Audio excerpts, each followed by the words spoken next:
오늘 우리에게 주시는 하나님의 말씀은 구약성경 창세기 35장 1절부터 8절 말씀입니다.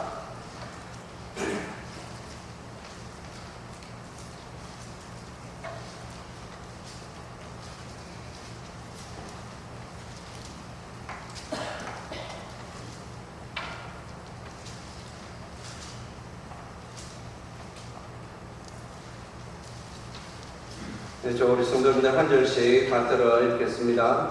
하나님이 야곱에게 이르시되 일어나 베델로 올라가서 거기 거주하며 내가 내 형 에서의 낯을 피하여 도망하던 때에 내게 나타났던 하나님께 거기서 제단을 쌓으라 하신지라.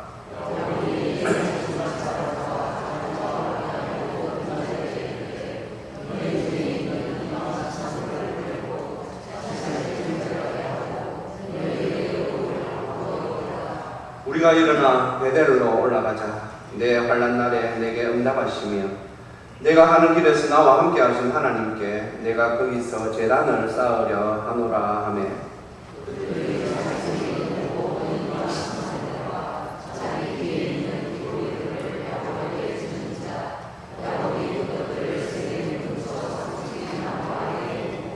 그들이 떠났으나 하나님이 그 사면 오월들로 크게 두려워하게 하셨으므로 야곱의 아들들을 추격하는 자가 없었더라.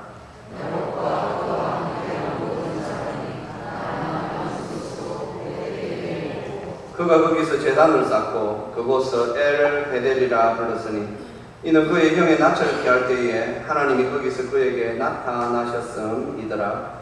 리브가의 이모 도르보라가 죽음에 그를 베델 아래에 있는 상수리 나무 밑에 장사하고 그 나무 이름을 알론 다봇이라 불렀더라.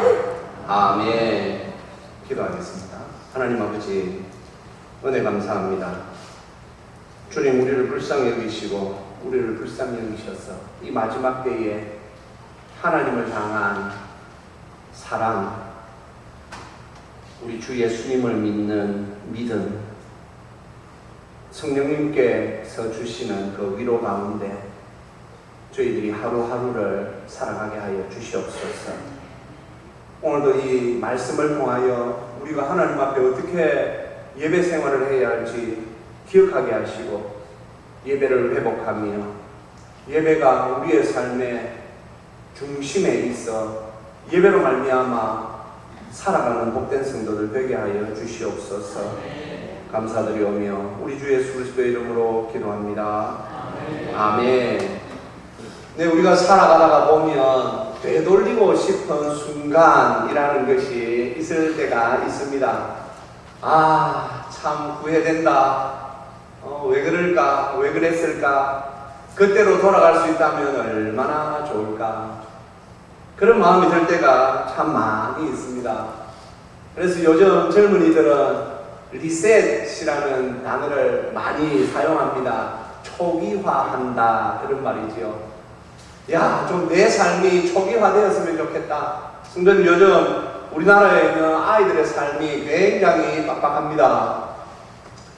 사실 말이죠, 70년대, 80년대, 또 90년대 초까지만 해도 학생들의 삶이 그나마 저는 좀 나았다고 생각합니다. 저도 가만히 생각해 보면 80년대 그렇게 지냈던 우리 학생들은 말이죠, 중학교 때까지만 해도 좀 갈 길을 못 잡고 우왕좌왕 하다가 고등학생 정도 되어서 내가 이리 살아서는 안 되겠다 생각하고 그가 또 결심하고 또 열심히 하면 뭔가를 이룰 수가 있었던 그런 기회가 있었는데 요즘 우리나라는 좀 그렇지 않습니다. 우리 성도님들 잘 모르실 수도 있는데 이 교육 환경이 참 열악합니다. 그래서 그 아이의 어쩌면 공부 인생은 초등학교 한 4학년 정도 되면 결정이 나버립니다. 저는 그런 걸 보면서 참 안 좋다. 아이들이 말이죠, 방황할 수도 있는 거 아닙니까? 중학교 2학년 때부터 사춘기가 시작됩니다. 공식적으로요. 어떤 아이들을 보면 초등학교 때부터 사춘기가 시작합니다. 그럼 아이들이 말이죠, 방황할 수도 있고 한데 그때 공부의 끈을 놓쳐버리면 기회가 없어요. 아이가 열등화가 되어버립니다. 그럴 때 아이들이 그런 말을 합니다. 제가 그때 다시 그때로 돌아간다면 제가 마음을 잡으면 좀 잘할 수 있을 것 같은데요. 그런 후회하는 아이들이 요즘 많이 있습니다. 우리의 삶에도 마찬가지지요. 우리 인생은 왜 그리 어려운 문제들이 많이 있는지 모르겠습니다. 세상이라서 그렇습니다. 세상은 항상 우리에게 어려운 숙제들을 막 던져줍니다. 특히 하나님의 자녀가 된 성도인 우리에게는 이 세상이 항상 우리에게 어려운 문제를 막 던져줍니다.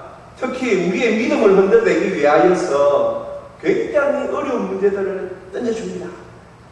그래서 어떤 때는 말이죠, 좀 속된 표현으로 야 이제 좀 살만하다 싶으면 또 다른 문제가 우리에게 막 찾아옵니다. 어떤 때에는 끝이 없어 보일 때도 있습니다.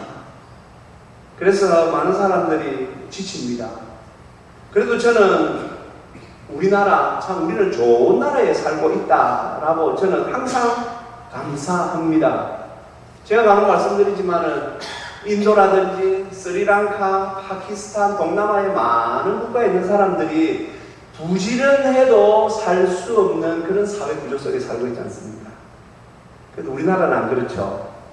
우리나라는 자기가 뭔가를 하겠다라고 하면 열심히만 하면 그래도 기본적으로 살 수 있는 그런 이제 나라가 된 거 얼마나 감사합니까? 그럼에도 어려운 문제들은 굉장히 많이 있습니다. 그래서 아무도 인생은 알 수 없다라고 말을 하고 인생은 장담할 수 없다라고 말을 하는데 저도 그 말에 동의합니다. 인생 장담할 수 있습니까? 장담할 수 없습니다. 오늘 우리는 창세기 말씀 그 중에서도 야곱의 이야기를 우리는 듣게 됩니다.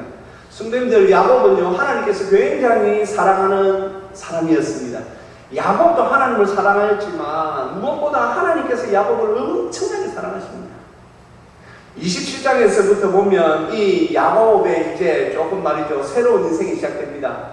그가 형을 두 번 속입니다. 한 번은 장자의 명분을 말이죠 떡하고 팥죽 한 그릇으로 살 때 형을 한번 속이고 또 한 번은 형이 받아야 하는 장자의 축복을 그가 받게 됩니다. 그 이후로 그는 쫓기는 삶을 살지요. 결국 그는 빠담 아람이라는 곳에 있는 외삼촌 집에 가서 사는데 그때부터 그 20년의 삶, 고난의 삶이었습니다. 외삼촌에게 쫓기고 이 외삼촌이라는 분이 말이죠 세상 사람들 말에 뛰는 놈 위에 나는 놈 위에 붙어있는 놈 그런다더니 이 라반이라는 분은 어마어마한 분이었어요. 야곱이 꾀가 많고 머리가 좋은데도 도무지 감당할 수 없는 그 외삼촌, 교묘한 그 외삼촌의 그 술수 속에서 그래도 그가 묵묵히 하나님을 믿는 그 믿음 가운데 삶으로 하나님께서 그에게 거부가 되어 고향으로 돌아올 수 있게 해주셨습니다. 고향으로 돌아옵니다. 천신만고 끝에 고향으로 돌아옵니다. 문제가 다 해결되었습니까? 돌아오는 중에 소식을 듣습니다. 형 에서가 400명을 이끌고 지금 우리에게 오고 있습니다. 야곱이 딱 들어봐도 이거는 환영인파가 아닙니다. 에서가 얼마나 그가 카르가락했습니다. 20년이 지나도 그분을 삭힐 수가 없습니다. 그래서 그가 400년이나 끌고 지금 야곱에게로 오고 있습니다. 답답하지요. 야, 외삼촌을 피하니 형 에서가 오는구나. 보십시오. 인생이 계속해서 그의 삶을 흔들어댑니다. 그가 야곱강 나루트에서 하나님을 만납니다. 그가 깊은 기도 속에 하나님께서 야곱에게 복을 주시지요. 야, 너 이제 야곱으로 살지 마라. 이스라엘로 살아라. 내가 하나님을 사랑하며 하나님께서 함께 하시고 하나님께서 지켜주시는 삶을 살아라. 그래서 야곱이 이름을 바꾸어 이스라엘로 이제 살아갑니다. 나오니 형 에스가 말이죠 와가지고 말이죠 부둥켜 안고 이 동생아 하면서 화해해. 그래서 그때 야곱은 이제 나는 인생은 이제 어려움은 끝났을 거라 생각하였습니다. 오늘 우리가 창세기 35장 말씀을 듣습니다. 그런데 34장에 보면 어떤 일이 나오냐면 야곱의 딸 디나가 세겜이라는 마을에 구경 갔다가 거기에 있는 추장 아들로부터 안 좋은 일을 당합니다. 집안이 빨갛게 잊혀졌습니다. 세겜 있는 그 사람들은 이미 그 가나안 땅에서 정착하고 있는 사람들이고, 야곱은 지금 말이죠 20년 만에 그 바담 아람에서 내려와가지고 이제 뭐 자리를 어디서 잡을까 그렇게 지금 하고 있는 가운데, 성질 급한 그 디나의 오빠 시므온과 레위가 말이죠 그 세겜 사람들을 완전히 도륙을 했대요. 다 죽여버렸어요. 야곱이 그걸 보고 벌벌벌벌 뜹니다. 34장 30절에서 야곱이 이렇게 말을 합니다. 야곱이 시므온과 레위에게 이르되 너희가 내게 화를 끼쳐 나로 하여금 이 땅의 주민 곧 가나안 족속 브리스 족속에게 악취를 내게 하였도다. 나는 수가 적은즉 그들이 모여 나를 치고 나를 죽이리니 그러면 나와 내 집이 멸망하리라. 이건 뭐 도무지 어떻게 손을 쓸 수 없는, 왜냐하면 그 세겜 지역에 있는 사람들을 남자들 다 죽여버렸으니까요. 그러니 야곱의 마음이 지금 얼마나 답답하겠습니까? 소문이 났겠죠. 야, 세상에 저 어디서 이상한 말이 우리가 왔는데 그 세겜에 사는 세겜 족장부터 해가 사람들을 다 죽였단다. 그러니 또 그 주위에 있는 사람들에게는 그것이 기회겠죠. 야, 그 세겜에 있는 그 여자들과 재산, 그리고 그 야곱이라는 자의 그 재산 우리가 빼앗을 수 있겠다. 그때는 그런 시대였습니다. 그러니 야곱이 지금 벌벌벌 떨고 있죠. 그런데 아들들은 뭐라고 말합니까? 아들들이 그가 우리 누이를 창녀같이 대우함이 옳습니까? 아들들은 철이 없습니다. 그러면 우리 여동생이 창녀처럼 그런 대우받는 게 맞습니까?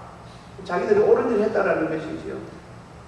사랑하는 성도님들, 야곱은 또다시 고해 속으로, 늪 속으로 빠져드는 것만 같았습니다.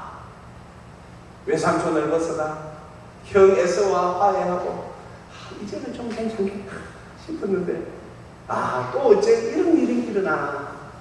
사랑하는 성도님들, 우리의 삶 가운데에서도 어떤 때 넘어섰다. 이제는 괜찮을 것 같다. 이제는 괜찮을 것 같다 싶은데, 야곱이 지금 이 어려운 문제, 도무지 자신의 힘으로는 풀 수 없을 것 같은 이런 문제, 우리도 만나는 때가 종종 있습니다.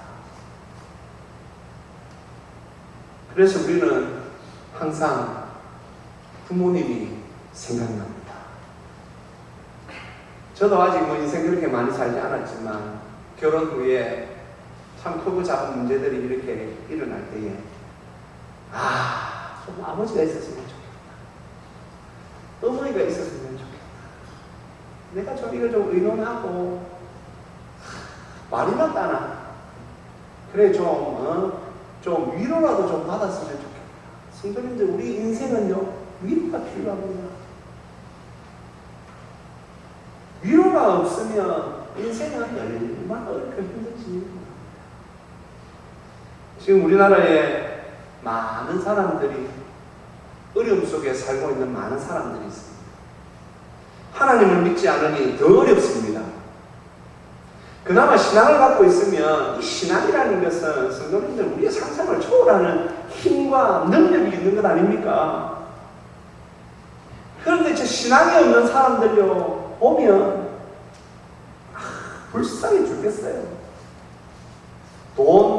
성도님 돈의 문제가 아닙니다. 건강의 문제가 아닙니다. 가지고 있으면 뭐합니까? 우리나라 얼마 전에 그 롯데 갑니까? 그 사람들 보니까 뭐 돈이 어마어마하게 많구만요. 아들들이 왕자에 나나 해가지고 아들들끼리 싸우는데 거기에 뭐 돈이 보니까 뭐 수천억씩 왔다 갔다 하더라. 아닙니까? 그들이 행복합니까? 수천억? 그게 도대체 뭐 액수가 얼마나 되지? 저는 그런데 그거 갖고도 행복하지 않대요. 그게 진리입니다. 돈은 행복을 줄 수 없습니다. 우리가 인생에서 만나는 그 많은 문제들은 위로가 가장 큰 약입니다. 그런데 이 위로가 세상에는 없습니다. 예. 성도님, 오늘 저는 이 본문의 말씀을 가지고 예배를 생각하였습니다. 왜냐하면 오늘 이제 야곱이 말이죠. 첩첩산중을 다 이제 지나 이제 내가 정착하고 살아야 되겠다, 살 수 있겠다 싶은 때에 이 창세기 34장에 이 디나 사건, 그리고 이 시므온과 레위가 세겜 마을 사람들을 다 죽인 이 사건을 딱 만나고 나서 지금 야곱이 억장이 무너지고 앞이 캄캄하고 이제는 죽을 수도 있구나. 그래서 그가 그렇게 말하는 거 아닙니까? 나와 내 집이 멸망하리라. 죽을 수 있겠다. 성도님들 혹시 너무 어려워서 이거 이러다가 죽을 거 아닌가? 이러다가 죽겠다. 그런 생각이 들 때가 있었습니까? 혹시 지금 그런 어려움 속에 계시는 분 있으십니까? 그렇다면 오늘 말씀을 조금 더 귀를 기울이십시오. 야곱이 어떻게 하지 못하고 있는 그때에 오늘 35장이 시작됩니다. 35장 1절 말씀 한번 올려봐 주세요. 우리 같이 한번 읽어보시겠습니다. 하나님이 야곱에게 이르시되 일어나 베델로 올라가서 거기 거주하며 내가 내 형 에서의 낯을 피하여 도망하던 때에 내게 나타났던 하나님께 거기서 제단을 쌓으라 하시니지라. 아멘.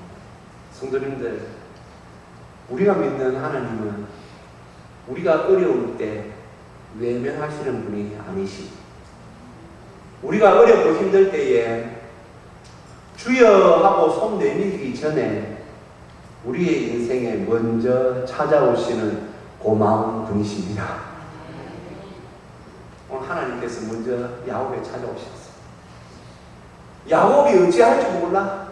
이러다 죽는 거 아니야. 아들들은 철딱서니 없이 우리가 잘했습니다, 우리가 잘못했습니다 이러고 있고, 야곱은 뭐 어떻게 지금 통제할 수도 없고 자기가 어떻게 일을 갖다가 풀 수 있는 아무것도 없는 그때에 하나님께서 그것을 아시고 야곱에게 나타나셨습니다. 야곱아 베델로 올라가라. 사랑하는 성도님들, 우리가 믿는 하나님은 이렇게 우리의 인생에 개입해 주시는 분이십니다. 잔소리 하시는 분이 아니십니다. 우리가 믿는 하나님은 우리의 인생에 찾아오셔서 우리의 인생이 우리가 풀지 못하는 그 어려운 문제들을 풀 수 있도록 물꼬를 터 주시는 분이십니다. 우리가 비빌 수 있도록 언덕이 되어 주시는 분이십니다. 얼마나 좋은지 모르겠어요. 제가 이 말씀을 한 3주 전부터 묵상하면서 설교를 준비했는데, 참 좋다. 제가 앞부분에 우리가 돌이킬 수 있다면, 리셋, 초기화할 수 있다면, 성도님들, 우리가 살고 있는 이 인생은 초기화 우리가 할 수가 없습니다. 그런데 언제 그것이 가능하냐? 하나님을 만나는 이 예배의 시간, 이 예배의 시간에 하나님을 만나면 하나님께서 우리의 그 모든 문제들을 초기화시켜 주십니다. 제가 그래서 이 예배를 보면서 3주 동안 마음이 뛰고, 그렇지, 예배에 이것이 있었지. 하나님은 우리가 그 많은 문제들을 안고 하나님 앞에 예배의 자리에 나오면 하나님께서 그 문제들을 다 받아주시고 풀어주시는 분이신데 내가 그렇게 예배에 임하지 못했구나. 사랑하는 성도님들, 오늘 우리가 하나님 앞에 지금 모여서 하고 있는 이 예배는 단순한 시간 때우기 의식이 아닙니다. 여러분들은 오늘 어떤 마음으로 이 예배의 자리에 나오셨습니까? 하나님을 내가 좀 꼭 만나야 되겠다, 하나님을 만나서 내가 좀 해결받아야 할 문제가 있다, 그런 간절함으로 나오셨습니까? 성도님들, 우리가 하나님 앞에 예배하러 나올 때에 다른 것 없어도 이 간절함을 가지고 나와야 합니다. 그런데 자꾸는 우리는 잊어버려요. 예배의 자리에 아무나 올 수 있는 것도 아닌데, 예배의 자리는 하나님께서 불러주셔야만 올 수 있는 자리인데, 그 귀한 예배의 자리에 왔어도 걱정하고 있어. 뭔가가 잘못됐잖아요. 예배의 자리에 나왔으면 주여 하나님 오늘 내가 하나님 만나야 돼. 도저히 내가 이 문제를 내가 못 풀겠다. 내가 오늘 예배 시간에 하나님 만나야 되겠다. 주여 이 문제를 좀 하나님께서 해결해 주시옵소서. 그런 마음을 가지고 우리가 하나님 앞에 나와야 하는데 우리가 그것도 잊어버려요. 그리고는 또 문제 잡고 아이고 이거 저러 예배 시간인데도 예배에 집중이 안 돼. 하나님 앞에 찬송하는데도 마음에 기쁨이 없어요. 장로님의 기도가 내 귀에 들어오질 않아. 그냥 장로님 기도고 나는 내 혼자 딴 생각하고 말씀을 듣는 시간에도 말씀이 내 귀에 들어오지 않고 그러니 또 집으로 돌아갈 때는 다시 그 문제들을 주섬 안고 다시 돌아갑니다. 하나님께서 야야 내 앞에 그거 가져왔으면 나 안고 가라. 하나님께서 그렇게 말씀하시는데 우리는 또 그걸 가지고 갑니다. 왜요? 하나님께 내어놓지 않았으니까. 하나님한테 내어놓아야 되는데. 하나님께서 오늘 야곱에게 올라가라고 하신 그 베델은 어떤 곳입니까? 야곱의 인생 가운데 가장 추웠던 시기 아닙니까? 그가 그 사랑하는 아버지, 그 사랑하는 어머니를 두고 그가 도망자 신세가 되어서 외삼촌이 있는 밧단 아람으로 거기가 말이죠. 정촌 시내에서 한참 가는 그런 거리가 아니고요. 수백 킬로 걸려서 가야 되는. 혼자 가는데 그 당시는 경찰 이런 거 없죠? 그가 말이죠. 며칠을 거의 한 달을 넘어 걸려서 갈 수도 있는 그 길을 가기 위하여 돈도 가졌을 거고, 먹을 것 했으면 강도들이 그를 노리고 있었겠죠. 얼마나 그의 마음이 쪼렸겠습니까? 그가 광야에서 잠을 자야 합니다. 짐승이 있고 추위가 있는 광야에서 잠을 잡니다. 그런데 그가 그 광야에서 그 인생의 가장 추웠던 시기에 하나님께서 또 그를 만나 주셨습니다. 그곳이 바로 베델이라. 그래서 하나님께서 오늘 야곱에게 베델로 올라가라 그렇게 말씀하십니다. 지금 야곱이 있는 세겜은 해발 약 한 590m 정도에 있고요. 베델은 위치적으로도 895m 있으니까 올라가는 게 맞습니다. 하지만 이건 단순히 낮은 곳에서 높은 곳으로 올라가라라는 의미보다는 영적인 의미가 더 큰 것이죠. 하나님의 집으로 올라가라. 왜냐하면 베델, 베이트가 집이고 엘이 하나님이죠. 그러니까 하나님의 집, 네가 하나님 계신 곳으로 가라. 그리고 그곳에서 제단을 쌓으라, 예배해라는 것입니다. 사랑하는 성도님들, 하나님께서 우리 인생들을 부르십니다. 우리가 아무리 어려운 문제를 안고 나오더라도 우리가 오늘도 사도 신경에서 고백했듯이 우리가 믿는 하나님은 전능하사 천지를 만드신 하나님이십니다. 그래서 우리 인생 가운데에서 만나는 어떤 어려운 문제도 하나님께는 아무것도 아닌 것을 믿으셔야 합니다. 우리가 이 믿음을 가지고 있어야 합니다. 그 에스의 낯을 피하여 그 인생의 가장 추운 시기에 나타나셔서 야곱에게 축복하시고 위로하셨던 그 하나님. 우리는 또 이런 말을 하고 생각을 합니다. 위로. 우리가 위로를 받으려면 뭔가 우리에게 주어져야 할 것 아닌가? 성도님들, 사도 바울께서 고린도후서에서 모든 위로의 하나님 아버지께서 이렇게 말씀하시죠. 하나님이 위로이십니다. 우리가 위로로 돈을, 건강을, 그게 위로가 아니고, 하나님을 만나면 하나님이 바로 위로 그 자체이십니다. 그러니 이건 세상에서는 죄송합니다, 꿈도 못 꾸는 일이에요. 하나님을 믿는 우리들만 누리는 복이란 말이죠. 하나님이 우리 속에 들어오시면 그 모든 문제들에 하나님께서 우리에게 평안을 그냥 내려주십니다. 그래서 하나님을 만나기만 하면 된다 이거예요. 특히 우리가 이 예배 시간에 그냥 아무리 어렵고 힘든 문제들을 지금 만나고 싸우고 있더라도 이 예배실에 들어올 때에는 일단 그 문제들을 내려놓고 내가 오늘 하나님을 만나야 되겠다. 내가 오늘 하나님을 만나야 되겠다. 하나님을 만나서 하나님께서 내 문제를 어떻게 해주시는가에 대해서 내가 좀 응답을 받아야 되겠다. 하나님, 저를 좀 불쌍히 여겨 주시옵소서. 기도할 때 이런 경험들이 있으시지요. 어떤 문제를 놓고 기도를 합니다.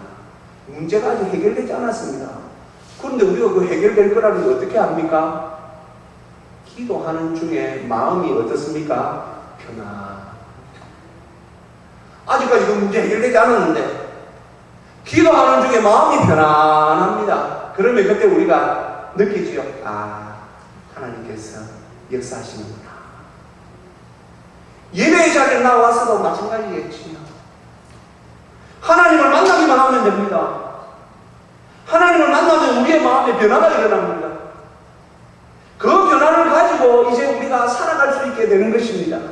제가 앞서 말씀드린 것처럼 이 세상에는 위로가 없습니다. 세상에 무슨 위로가 있습니까? 세상 사람들은 돈이 위로가 될까, 건강이 위로가 될까, 권력이 위로가 될까, 그래서 부지런히 쫓아다니지만은 다 공허하다고 말하지 않습니까? 오직 우리가 믿는 여호와 하나님만이 참된 위로인 것을 믿으시기 바랍니다. 그리고 이 하나님을 만나기만 하면 하나님이 위로시기 때문에 위로의 하나님이 우리 안에 들어오심으로 말미암아 우리 속이 평안해지고 그때부터 하나님께서 역사하게 될 줄로 믿습니다.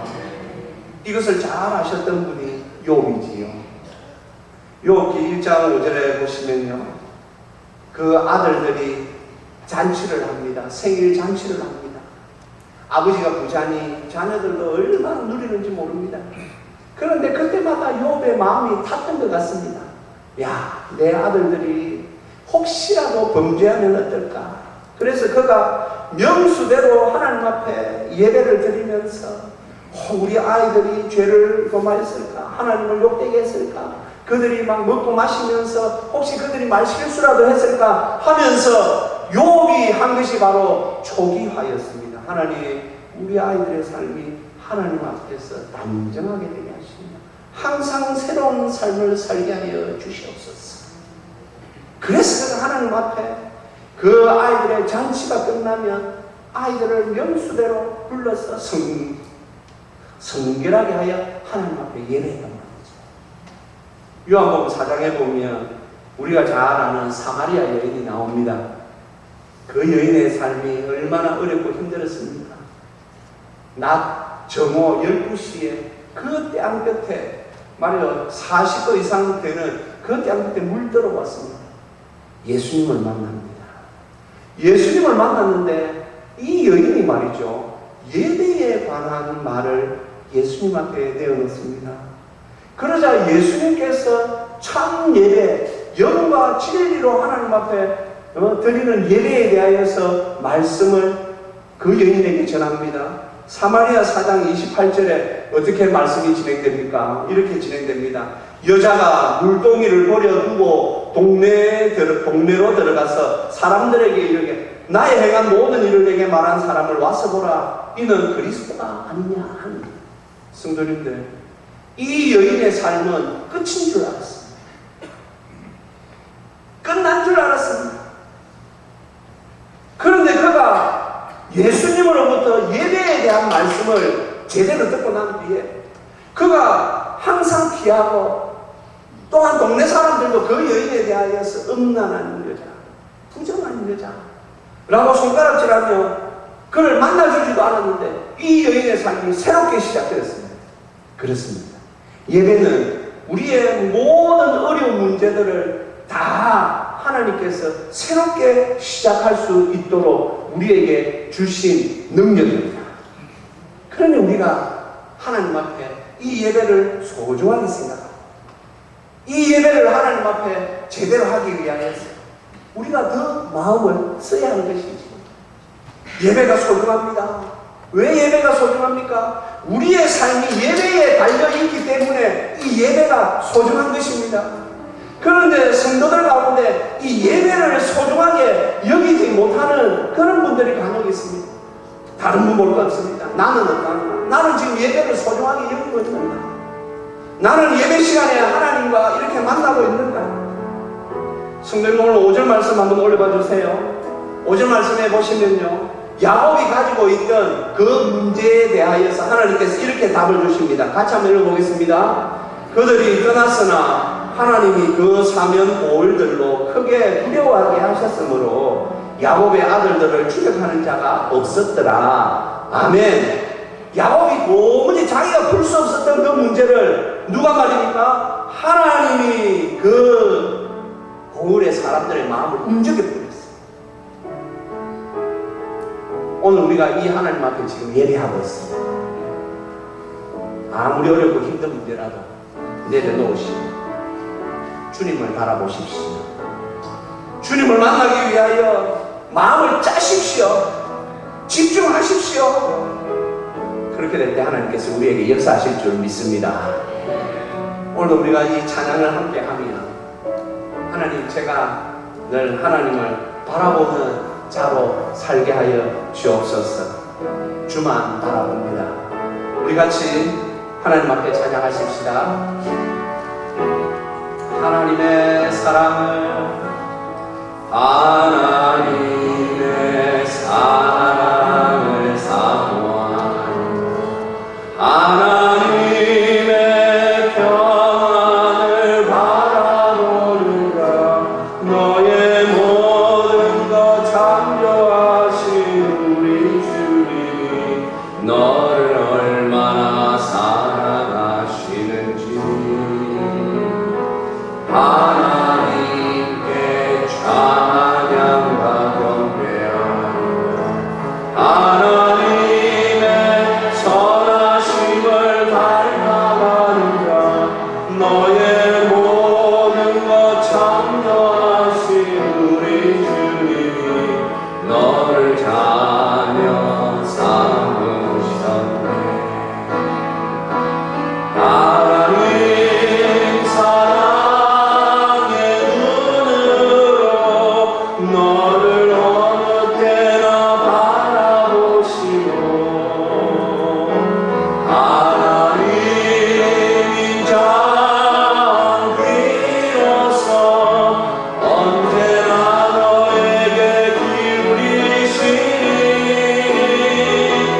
어두움에 밝은 빛을 비춰주시고 너의 작은 시름에도 응답하시니 너는 어느 곳에 있든지 주를 향하고 주만 바라고. 우리 처음부터 찬양합시다. 하나님의 사랑을, 하나님의 사랑을 사모하는 하나님의 평안을 바라보느냐. 너의 모든 것 창조하신 우리 주님이 너를 얼마나 사랑하시는지 하나님께 찬양과 경배하노라. 하나님의 선하심을 닮아가는 자, 너의 모든 것 창조하신 우리 주님이 너를 자녀 삼으셨네. 하나님 사랑의 눈으로 너를 어느 때나 바라보시고 하나님 장비로서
우리가 믿는 하나님을 우리가 제대로 믿지 아니하면 우리는 또 어려움 속에서 헤맬 수밖에 없습니다.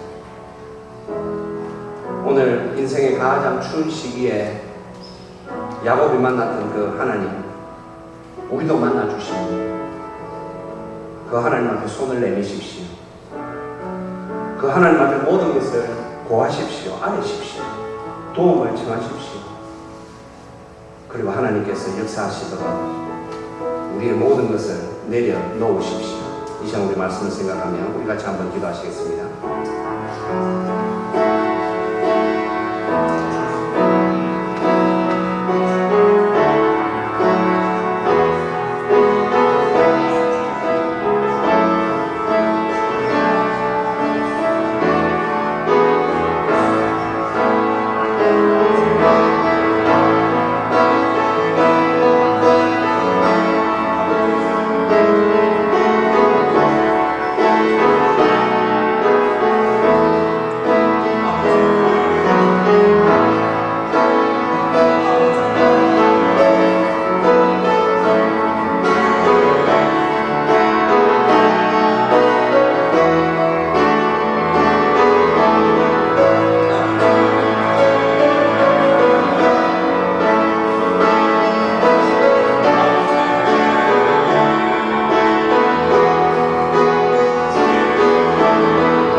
아버지 하나님, 은혜 감사합니다.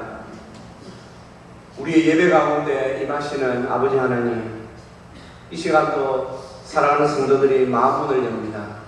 만나 주시옵소서. 위로가 필요한 성도들 주여 만나 주시옵소서. 문제를 안고 나온 성도들 만나 주시옵소서. 고민하고 염려하며 걱정하는 성도들 만나 주시옵소서. 그 하나님의 역사 속에, 하나님의 임재 속에 성도들이 서게 하여 주시옵소서.